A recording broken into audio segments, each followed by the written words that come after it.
তো আজকের দিনটা আমার কাছে খুবই চ্যালেঞ্জিংয়ের ব্যাপার। তো আজকে আমাদের দিল্লিতে হচ্ছে তৃতীয় দিন। তো আমরা বেরিয়ে পড়েছি করলবাগ মেট্রো স্টেশন যাওয়ার পথে। তো করলবাগ মেট্রো স্টেশনে এসে আমরা মেট্রোতে উঠে যাবো এখন সিভিল লাইন্সে চলে এসেছি। সিভিল লাইন্সে আমরা এখন যাচ্ছি, হেঁটে হেঁটে হেঁটে হেঁটে একটু এগোচ্ছি। তো আরেকটু আগাতে হবে, হেঁটে হেঁটে যাওয়ার পথে আমরা বসে পড়লাম। এখন বাজে ঠিক 10টা। তো আমরা বেরিয়েছি সকাল 7টায়। তো এখন আমি মৌসুমি জুস খেয়ে একটু বসে থাকবো।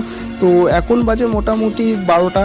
তো আমার মুখের অবস্থা হয়ে গেছে এই মতন। তো থাকতে থাকতে আমরা দুজনে বেরিয়ে পড়লাম হাঁটতে। তো চলো একটু হেঁটে আসা যাক। তো ঘুরে এসে আমরা আবার বসে পড়েছি অন্য জায়গায়। আমি তো দাদা তো অন্যখানে আছে। তো আমরা আমাদের কাজ শেষ হয়ে এখন বাজে বিকাল 5টা কি 6টা। তো আমরা এখন সিভিল লাইন্স মেট্রো স্টেশনে ঢুকছি। তো ভিতরে ঢুকছি, যা ভিড় বলার মতো না, মেলার মতো ভিড়। মেট্রো স্টেশনের ভিড় কাটিয়ে আমরা এখন মেট্রোতে উঠবো। চলো মেট্রোতে উঠা যাক। যা ভিড় দেখে মাথা ঘুরে গেছে। তো পরিশ্রম হয়ে গেছে সারাদিন থাকতে থাকতে। তো চলো আমরা রুমে ঢুকে আমরা পেটিস খাই। আর তোমরা চ্যানেলকে সাবস্ক্রাইব করো। দেখা হচ্ছে নেক্সট কোনো ভিডিওতে। ততক্ষণ টাটা, বাই বাই। আর কমেন্ট করতে ভুলো না কিন্তু। আর হ্যাঁ,